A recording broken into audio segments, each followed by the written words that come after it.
In this video, I will show you how to update your LinkedIn profile without notifying contacts. If you are on your computer, log into your LinkedIn account. Click on the Me icon at the top right of your LinkedIn homepage. Select Settings and Privacy from the drop-down menu. In the Settings menu, click on the Visibility tab on the left side.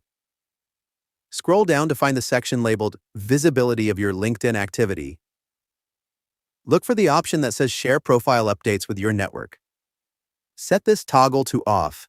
This will prevent LinkedIn from notifying your connections about any changes you make to your profile, such as job updates or skill additions. If you're using the LinkedIn app on your phone, then follow these steps.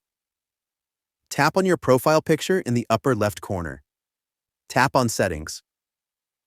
Tap on the Visibility tab. Scroll down to find the section labeled Visibility of your LinkedIn activity. Look for the option that says Share Profile Updates with your network. Set this toggle to off. This will prevent LinkedIn from notifying your connections about any changes you make to your profile.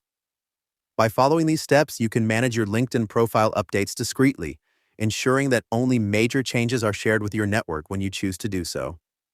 Feel free to reach out if you encounter any issues during the process. If this video helps you out, please leave a like and subscribe. Comment below if you have any questions. If you need further assistance, consider hiring a professional using the link in this video below.